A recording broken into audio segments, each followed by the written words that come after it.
खरंय. खंत अनेक गोष्टींनी आहे. मला असं वाटतं मधल्या काळामध्ये महिलांशी संबंधित जी काही प्रकरणं समोर आली होती, मग वैशाली हगवणे प्रकरण असो, संपदा मुंडे प्रकरण असो, गौरी गर्जे प्रकरण असो, हे सगळं जेव्हा पाहता त्यावेळी किती त्रास होतो या सगळ्या गोष्टींचा, की आजही समाजामध्ये, आजही महाराष्ट्रामध्ये अशा पद्धतीच्या घटना घडतात. मला खरंच वाटतं की आपल्याला ना ही आपली मानसिकता खूप मोठ्या प्रमाणात बदल करणं गरजेचं आहे. आणि याच्यात मी कालच वैशाली हगवणे प्रकरणात पुण्यात त्या संबंधित अधिकाऱ्यांची मी भेट घेतली आणि अनेक माझे जे प्रश्न होते ते देखील त्यांना विचारले.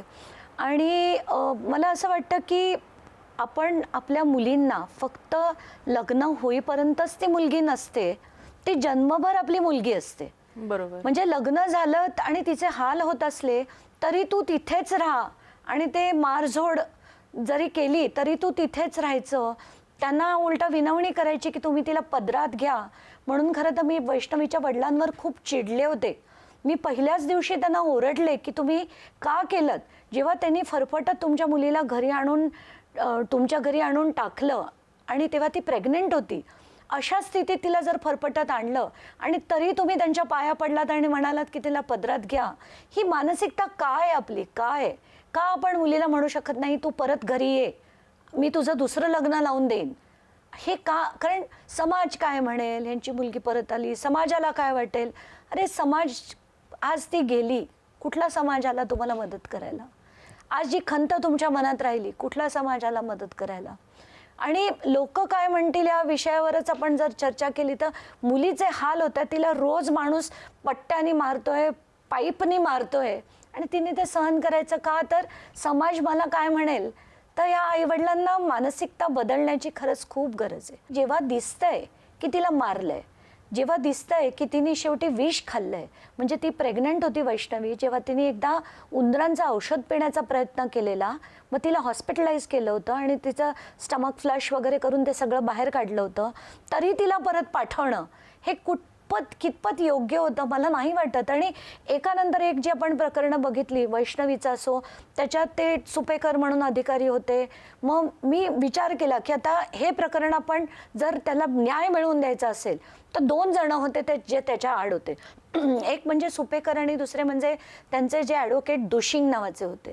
तर सुपेकरांविरुद्ध मी इतकं टोकाचं लढले की फोर्स करून त्यांची बदली, मी गृह मंत्रालयाला इतकी पत्र लिहिली की तुम्ही यांची बदली करा, हा माणूस या पात्रतेचा नाही आहे, भ्रष्टाचार तर करतोच. त्यांनी मागे जे एक PI होते जळगावला, त्यांचं पण सादरे प्रकरण जर आपल्याला आठवत असेल तर त्या माणसाने आत्महत्या केली याच्या छळाला. तर अशा लोकांना तिथे त्या पोस्टवर राहून देणं अक्षरशः घातक आहे. म्हणून त्यांच्या विरुद्ध लढून त्यांना होमगार्डमध्ये त्यांची ट्रान्सफर होईपर्यंत मी लढले. त्यानंतर ते जे दुशिंग होते त्यांचा तर अख्खा पाडाच वाचला की सगळ्यात म्हणजे आपण म्हणतो ना वाईट आरोपी, त्यांच्यासाठी हे लढायचे आणि त्यांना बाहेर काढायचे जेलच्या. म्हणजे या लोकांना ना मला कुठे असं वाटतं की वकिली करताना यांना काही पैशाशिवाय दुसरं काही दिसतच नाही का, की आपण कशा लोकांना सोडवतोय. ते त्या दुशिंग विरुद्ध लढले आणि कारण ते सुरुवातीला वैष्णवी विरुद्ध वाटेल ते आरोप करायला लागले होते. मग ते लढून त्यांना बॅकफुटवर गेल्यानंतर मग सगळ्या गोष्टी त्या आईवडिलांना घेऊन फडणवीसांची भेट घेतली, SIT लावून घेतली, तेव्हा आता कुठे योग्य तो तपास होताना दिसतोय.